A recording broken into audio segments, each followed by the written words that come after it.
Welcome to this flight of the Retail Pilot. I'm your host, Ken Pilot, former CEO and current brand advisor, retail tech investor and board member. I'm thrilled to share with you the insights from some of retail's legends and leaders, as well as my perspective on retail today. This podcast is sponsored by the following. Bluecore's software solution turns anonymous online shoppers into known customers and repeat customers. Bluecore enables retailers to personalize and optimize their email, SMS, and site marketing campaigns by delivering targeted and relevant messages based on where every customer is in their journey. Bluecore replaces annoying high-volume messaging with high-value messaging. Customers include Alo Yoga, Neiman Marcus, and Gap. On today's flight of the Retail Pilot Tech Talk, I have with me Vic Drabicky, CEO, founder of January Digital, and Josh Krepon, president of US D2C and Global Digital at Steve Madden. Vic, Josh, welcome to the Retail Pilot. Thank you. Thanks for having us. I appreciate it. Hey, Vic, do us all a favor. You've got a big job. You've got a big firm. Tell us about January Digital. What do you guys do? So we are both an agency and a consultancy that works within retail, CPG, and beauty.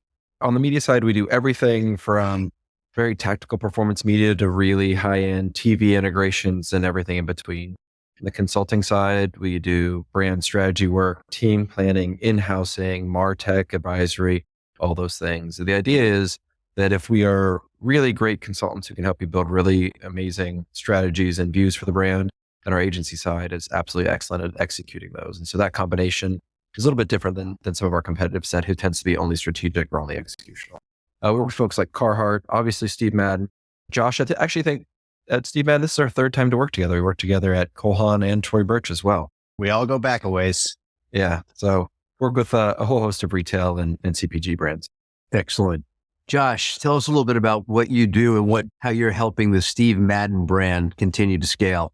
Yeah, sure. Well, DTC is one of the core growth strategies for the company. And I have the privilege of overseeing that for the company.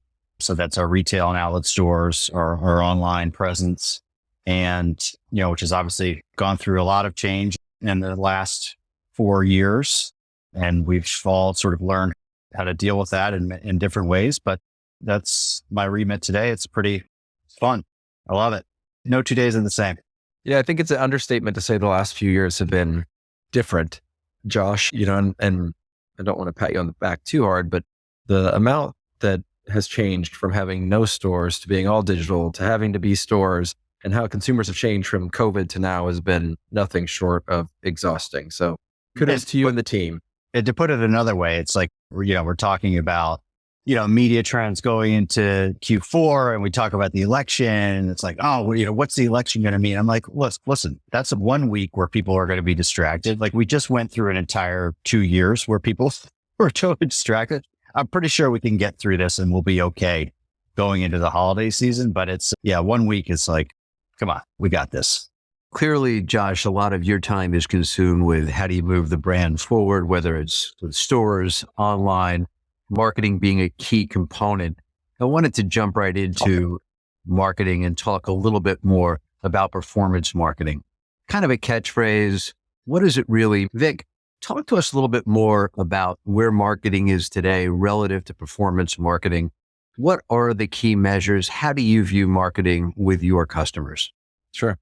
So I think we have to start a little bit further back. If you start way back in the Mad Men days, it was all about the best creative idea possible. Then over the course of the past decade or so, it's turned into this very algorithmic, give your money to Google, Meta, and a few others, and they will determine what's best. And that worked really, really well. And then once the pandemic hit and digital was flooded with new advertisers and dollars, costs got really prohibitive. And then privacy entered and made performance marketing a bit harder. So I think now the state that we're in now is one where the most successful advertisers are those that are really well balanced, those that have really nailed their performance or algorithmic marketing, and those who also are able to come up with the inspirational or influential brand marketing. And that combination of the two are the things that allow a brand to be successful. So for us, we always look at brand over the long term and performance over the short term. Josh, how do you go beyond ROI? Because I think, Vic, what you're hitting on, it's not all about ROI, which is clearly the measurement for performance marketing. It's more than that. And it's more about connecting with the customer in ways that may not be measurable at a point in time or for a period. Josh, what are you doing at Madden, or what's Madden doing to really get its brand out there above and beyond performance marketing? Yeah, I think it's always a bit of both. I think you've got to play in both lanes. I'll borrow a comment from our head of marketing. Yeah, he uses, sales overnight, brand over time, which is a good way of thinking about it. I mean, we're trying to be financially and fiscally responsible with your money, where ROI is important, right? That's one of the main reasons why we're spending online predominantly, is because the attribution is far better than what you get in more traditional sense. But it's always about like finding that right balance. And, Vic talked about, if you're trying to build a brand algorithmically today, it's not possible, because it's too expensive. And we've seen those case studies of where companies failed or barely succeeded in that environment. So we're fortunate enough to have a brand that people know and love. And I think that's, when you think about the different muscle that it takes from a marketing perspective, both within your own org and then also working with partners, about how to sort of move some of that money up the funnel. That's a shift for a lot of us. But I think when you're working on the basis of having a strong brand, I think it's certainly doable. And that's where, if we look at the combination of product and marketing, that's the magic, right? Of like trying to find ways to spend more money on things that support the brand and get in front of more people and have some of those sales come a little more organically. So that being said, what are some examples of maybe the softer side of marketing today that's working, that's not algorithmic, whether it's social, how's video being used, partnerships? Can either of you share some examples on what brands, or Josh, what Madden is doing to really connect with the customer emotionally, which is not quite as measurable as working with Meta and putting your money out there on paid social? The two that come to mind for me, I love what Elf does. It's like they had a great bit on their board of directors with so many dicks, which hopefully is okay to say on a podcast, but they published it. I just think they're so brilliant when it comes to just how do they sort of work with outside of the box and remain relevant in a very tough space. The cultural relevancy thing is always really important. It's something that we aspire to do too. You can look at someone like Skims. It's just like every popular show, any big cultural moment, they seem to have an ad campaign that quickly follows with whoever that star is. And that's always pretty, you look at those and you're like, well, that's strong. Like they're on it. And then that's important for us as our brand too. We're a trend first company. And so we have to stay on top of it. And I think we're also finding those right cultural moments to play in that space. I think that's one of the keys to success today. I think one of the things that's in common both with your organization, Josh, but also ELF and so many of these others, is that when you are a culturally relevant brand, you have to be unbelievably flexible. You have to be able to react extremely quickly to make sure you stay culturally relevant. There's not something that happens in the greater mass today, and then you can go back to your brand and be like, cool, let's schedule a photo shoot for a month from now. Then 2 months from now, we'll have a campaign, and 3 months from now, we'll get it out. And so I think the commonality between the brands that are most successful at this tends to be their flexibility and their ability to react relatively quickly and do that in a way without sacrificing the quality of the brand or the quality of the content or campaign that they put out. And I would also add, it's also how you communicate with your customer, your consumer. I would add that that's like an important part of that staying relevant of like, are you, this is most of us that aren't operating luxury where it's obviously you're on the top of the pedestal and you're pushing this down. I think for all the rest of us, it really is key too, to maintain that like two-way conversation with your customer. I'm not trying to say that in terms of like with platitudes, but it's more of just, that's another reason why I think some of these brands are doing better today, of just understanding that that's a key part of how you stay relevant. It's just being open to having those conversations directly with customers. One of the challenges I see is the amount of content required by a customer, the amount of consumption of content that happens. It would feel rather onerous to me as a brand marketing person to try to just keep coming up with content. How do you come up with content? How do you drive content? And how important is it to the brand? I will tell you on the media side, it's exhausting for us too. Yeah. I mean, we have some clients where we have 1,000+ pieces of content per month. That is just tactically a lot of work to do, just from placing media and managing and all of those sorts of things. And we're not even in all cases having to come up with the raw ideas. So for creative directors and things like that, it certainly seems as though it's a treadmill that's on like speed 30 at all times. I mean, you could go in a couple different directions with this. So you could say, oh, what are the major platforms doing from like a Gen AI perspective? And, the Facebooks or Meta, Google of essentially saying, well, we'll create these unlimited versions of creative for you, and you can just keep throwing them in the algorithm. We'll figure out which ones are better performing. You do lose some of that control of the brand, obviously, at that point. And, we could talk about what that means for media. And Vic, obviously, I'm sure you have opinions on this over time. The other aspect of that is very few are really set up to create that much content in-house. So that's where content creators come in. That's where your influencer strategy comes in, and try to find the right partners who will speak on behalf of your brand in an authentic way, which is a whole other path we could go down. So I think there's, like to your question, Ken, there's a lot of different ways you can sort of spin this. But yeah, I would just say again, like it's very hard to continuously come up with things that can keep up with the churn. Yeah. And I think one of the things that is a clear differentiator between brands that are doing it well and those that aren't is that without a doubt, there's a volume, an amount of content that you simply have to put out. And I think that's where your Googles and your Metas and a whole lot of other partners have done a good job of making it easier for you to put a ton out. But what happens when everybody just puts out a ton? There's very little differentiation. And so the brands that are able to separate themselves have found that right balance between being able to give enough volume to continue to sustain the business without forsaking their perspective or their creativity or their place within the competitive set. I think we all get enough Instagram ads where you just take the brand name off and everything looks the exact same. And I hate to say it, but I think that's probably the majority of the brands these days.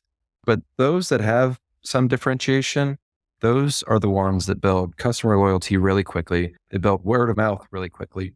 That tends to be the things that power a brand to profitability and to growth. So you do have to strike that balance between volume and quality for sure. It's also, just to add one more thing, sorry, Ken, but like it's another aspect of that is the content that's being created that you don't control or that you're not aware of, right? And this is, there was a great article in The Cut on Abercrombie, which we might touch on it. But one of the things I loved about that is this idea of just, searching for your brand on TikTok every day to see the conversation and the sentiment that's happening with your brand with or without your control, right? I mean, obviously there's content that we're pushing in there, but there's so much that's happening without our knowledge. And I think that's like a daily exercise that I've really picked up because I think it's important, again, that voice of the customer, like how are people talking about our brands? And if so, are we engaging in the conversation if it's something that may not be the direction that we want it to go in?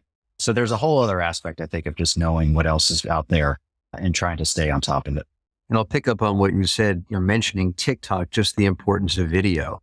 And that's just a whole other layer of content and probably the most complex in terms of what it takes to put together videos. How many do you release? Where are they appearing? Are we on Facebook, Insta, Reels, TikTok? I mean, it's a big piece of what the customer is looking for. The customer today is consuming a ton of video. It's expected. Where do you show up with video and who's producing? I mean, do brands now have production departments that are focused solely on video? How is that responsibility owned at a brand or with an agency? Vic, I'll throw that to you. Yeah, I will tell you, for our brands, it's split about 50-50. About half of our brands have really strong creative direction and core concepting done inside, but they don't have the ability to do, the 47 different cuts of the video they need, at which point that usually falls on an outsourced partner or an agency or someone like that.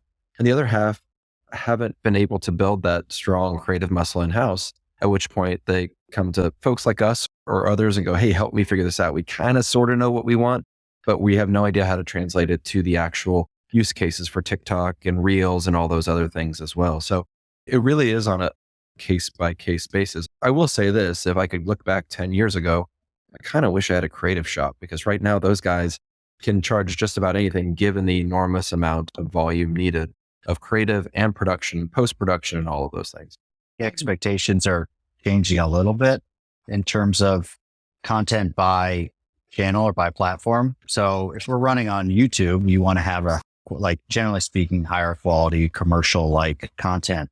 But I mean, now even with TikTok, like a lot of the creators aren't even editing anymore. It's like, it's unpopular to edit. So, I mean, I think there's an element to like, you don't want to have anything polished because that doesn't perform well on TikTok. And so you don't need a studio. You don't need, you just need enough clever people on your team who are like following along with, what's trending or what's happening. And then you're making videos and it's, that's the stuff that performs really well. And it's also authentic. So I think it's changing. Like we're letting go of the reins a little bit on some of these things where it's like, you don't need that anymore, depending on where your audience is. And that's, obviously that's not true of every single brand. Josh, you hit on a good point. I think what's held video commerce back so much in this country is the desire by marketing teams to control every aspect, every element.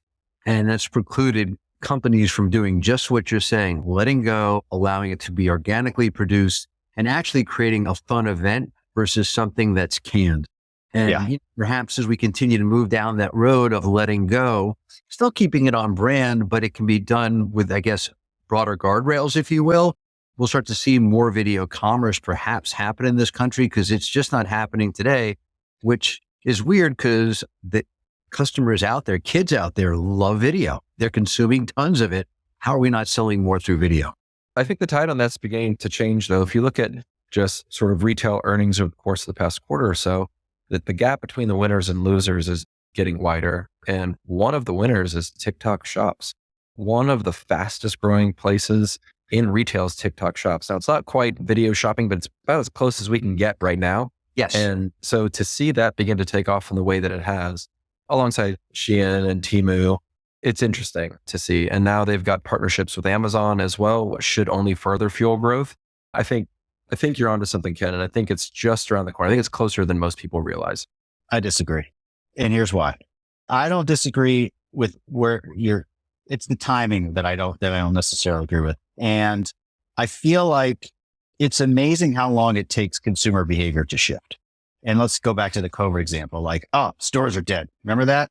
Everybody's going online. We invested in fulfillment centers and all these things. And then all of a sudden, what did customers do? They just went back to 2019.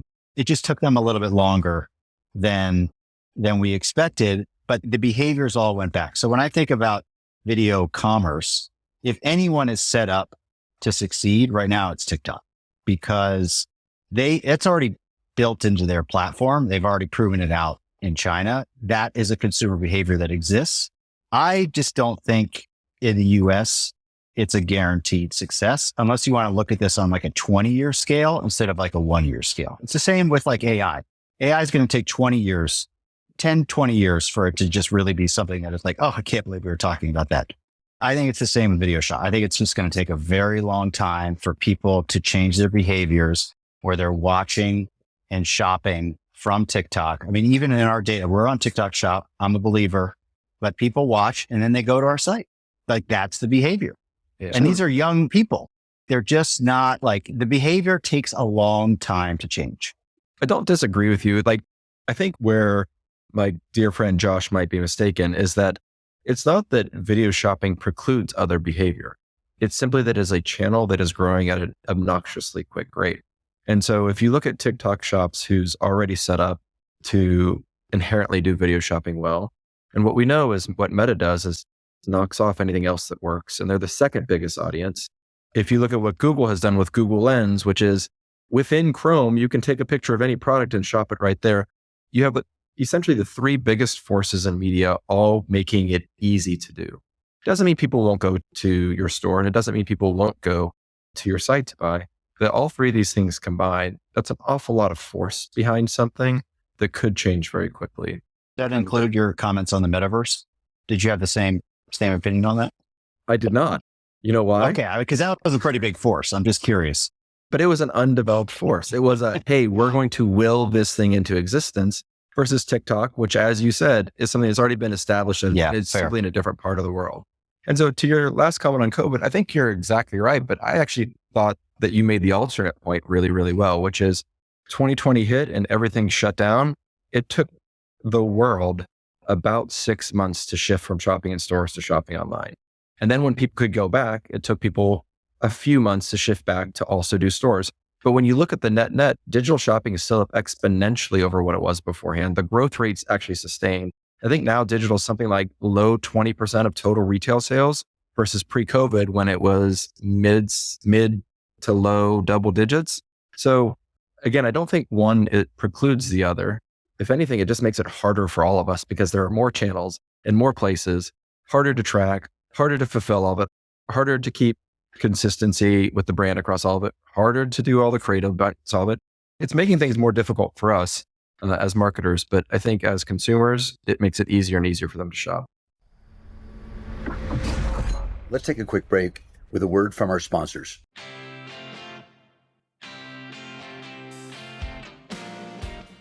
Predict Spring is a global point-of-sale platform live in 22 countries. The platform includes mobile POS, endless aisle, fulfillment, inventory management, and clienteling, creating a true omni experience for customers and associates. Predict Spring powers Suit Supply, Converse, Lovesac, Decium, Janie and Jack, and Bouclair. Let's talk a little bit about secret sauce. And obviously, influencers have been around for a long time. There's lots of UGC that's happening. There are collaborations going on and celebrities. What is not important to a brand today to continue to create a bigger community? Josh, how do you view that field of from influencer to celebrity relative to collaborations? I mean, I don't know if it's a secret sauce so much as it is just trying to out hustle everybody, because that's really, what it is. I mean, you can talk about where the market is today, where there's this concept of flat is the new up. I do think expectations have changed a bit in terms of what growth looks like and then how you rely on those things you just mentioned, Karen, to help you get there. But I mean, I can't pick anything out as the secret sauce so much. It's like you're dabbling in all of these areas. I mean, it really is. It's all of the above. It's just about everything these days. But spoken by someone in true modesty here, because your campaign that you guys just launched, the Never Miss a Beat campaign, is exactly proof that whenever you have the right taste level and the right cultural sensibilities, you can build an incredibly powerful campaign, right? Where partnerships go real well is when it's super authentic. It feels natural. It feels right for the brand. Again, going back to your campaign, it's going back to New York where you guys started. It has so many small little tributes to New York that only people who know New York know of. That sort of taste level and that sort of like awareness is what makes collaborations work really well. What doesn't work really well? Hey, here's a popular celebrity. Let me pay them to wear my product for a minute. Like that is so flash in the pan and almost too gimmicky. And I think consumers are smart enough to see that.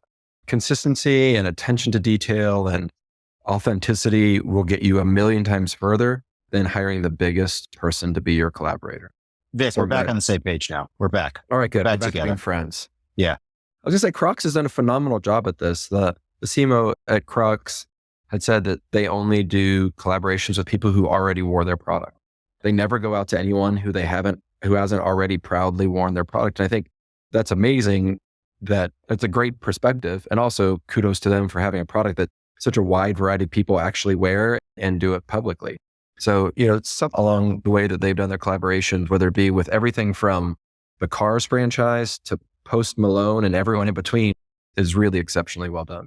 When you think about brands that collaborate with other brands, does that come into your playbook, Vic, when you're talking to some of your clients? Who do you want to partner with? Not necessarily a person, but another brand.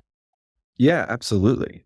Whenever we talk with brands, especially when it comes to collaboration, I think what we always ask them to do and what we always encourage them to do is don't come in with an answer that you already want and you're just going to guide people to it. Hey, I really like this celebrity or this brand, so we're going to collaborate with them. It has to be much broader than that. Instead, what we do is we say, come forth with 10 different brands that you think are complementary to yours and why. And what happens is when you really go real deeply into the and why, you can figure out which brands feel the same, but might not actually be a benefit or not. And then you see the other ones that really clearly stick out. And I'd say the majority of the time, it's not who you thought was going to be the sort of winning brand going into it. And so whenever you kind of force everyone to not come in with a, hey, I really like that brand, so let's collaborate with them, that's kind of the wrong way to approach it. Thought it was pretty interesting what Gap has done over the past, call it year, in terms of partnering with other brands just to try to find some energy for their brand.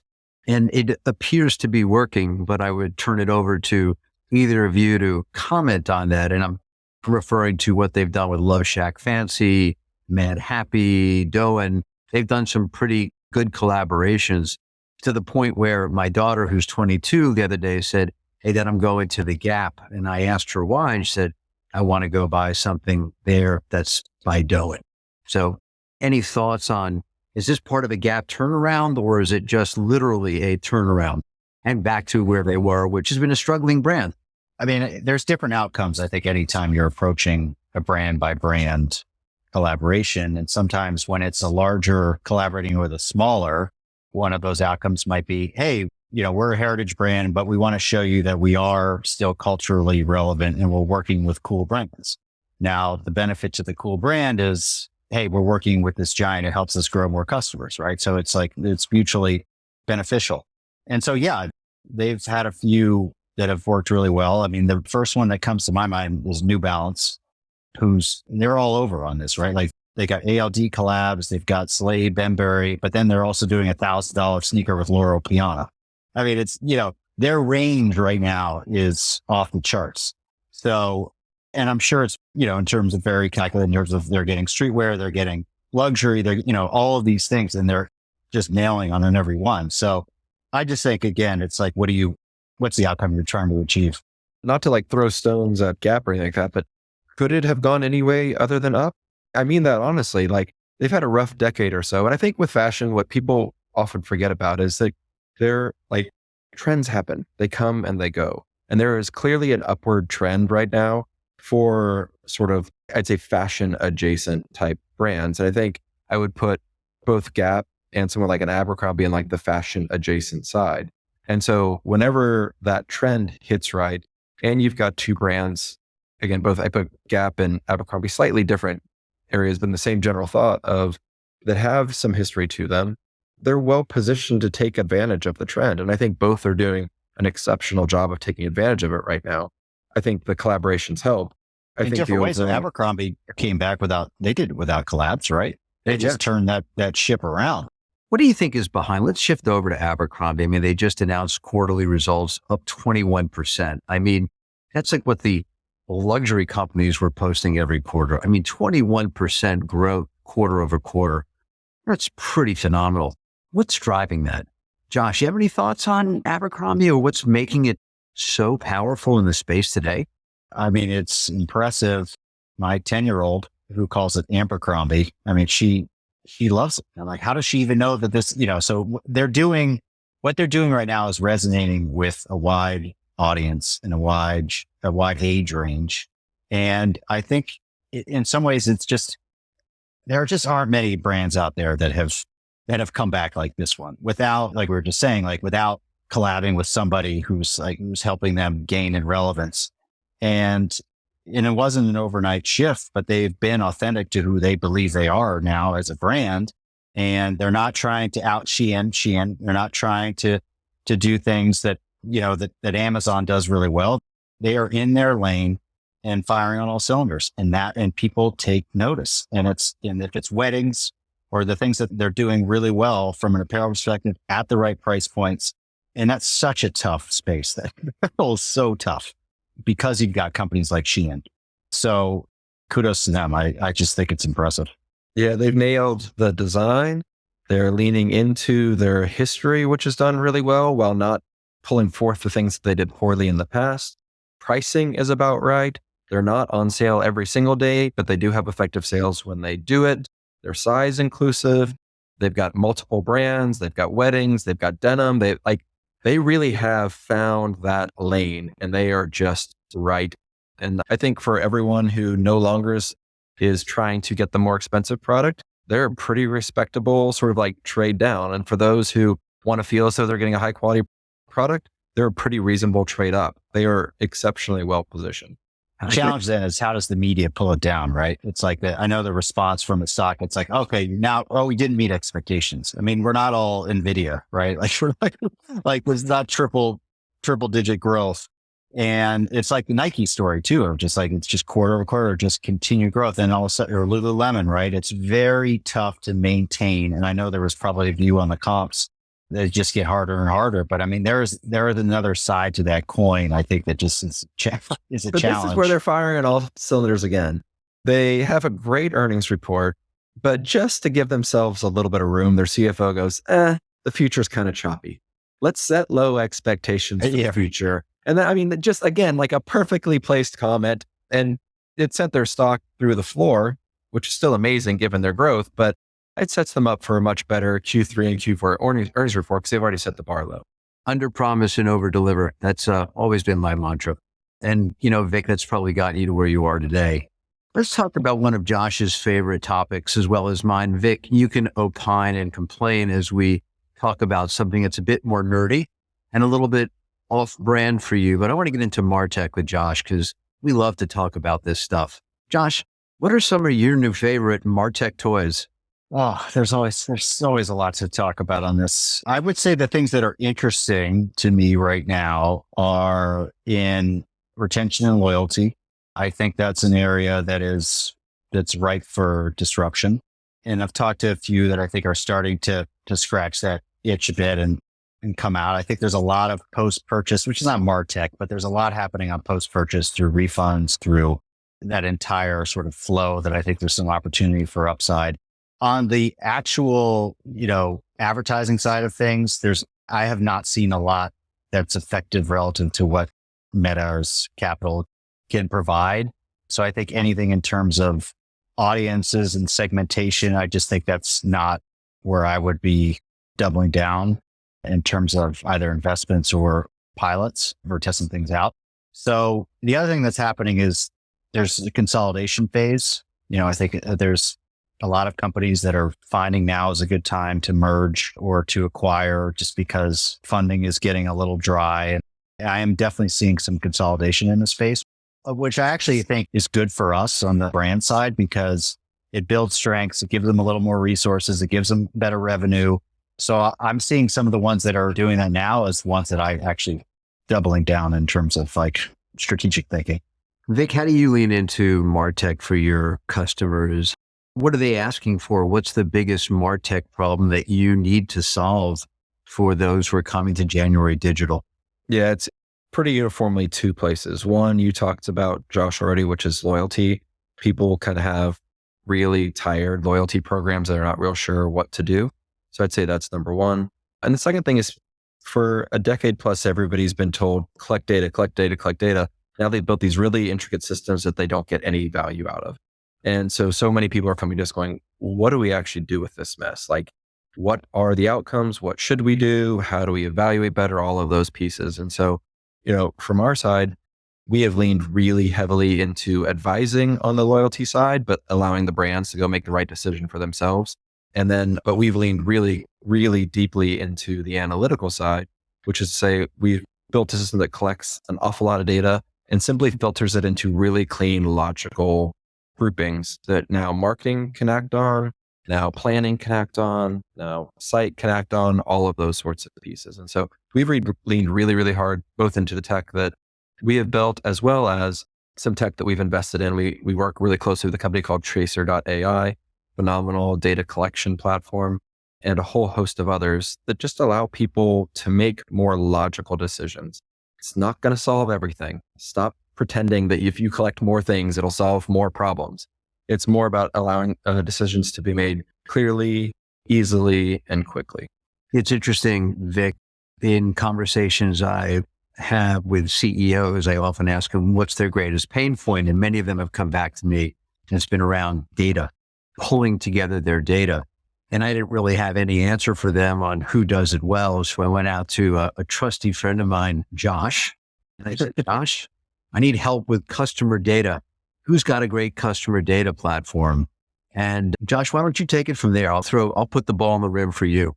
Yeah, I mean, we're using a company called Ametria, certainly a big fan. I think a lot of it is consolidating down the marketing actions as well as the first party data that we're collecting in stores and online to have more informed segmentation, either through email, through SMS, what the audiences that we are either trying to retain and or attract from the core platforms. And that's only going to get more, and I hate to use this word personalized, but it's only going to get more personalized over time. And I think that's where, if you're focused on, this good data in, I do think we're actually at a point now where the outputs can also be meaningful. Whereas in the past, I think it was very easy to sort of tell that story and just not really have any great examples of things that worked. I do think the tech is at a place now we're actually starting to see some meaningful outcomes from these marketing actions that we've sort of talked on like broad strokes about, but now we're actually seeing some real meat on the bones. As we move into the back half of the year, there is a lot happening in the world on the macro level. Certainly we have wars in two different parts of the world that are ongoing, and we have a major election here. How will the election outcome, or how do you feel the election outcome may positively or negatively impact the retail environment? Vic, you want to start? Yeah, sure. I believe the thing that disrupts the retail environment more than anything else is the economy. And the thing that disrupts the economy more than anything else is uncertainty. And so when we think of the politics, forget Republican or Democrat, whatever candidate provides a more predictable future, or at least puts on a front to make people feel really comfortable about the future, will give everyone consistency. When people have consistency, they feel more confident to make decisions about investments or hiring or expansion or any of those sorts of things. Whenever people feel really uncertain, they pull back. They get really conservative in their spending and their expectations. So whichever candidate can provide a more clear view of what they think is going to happen, I think is the candidate that provides the best environment for retail. I'll also say this too. I mean, I'm pretty bullish on the future. Consumer confidence right now is at like a 6-month high. We've got a relatively strong jobs market. And the one thing that I think people are still undercalling is that we still have the lever of interest rates that we can pull to juice things further in case things get weird, something we didn't have a couple years ago. So it's been a little bit difficult to take higher interest rates the past few years, but the economy hasn't been terrible. Retail is growing back at sort of like the average minus COVID, which is great. About 3% growth, I think, is where we were last quarter. And so all those things are completely fine. And if things get worse, we can still kind of juice it a bit more. So I'm cautiously optimistic about the future, and whichever candidate can give us some sort of consistency and confidence, and it should bode really, really well for retail.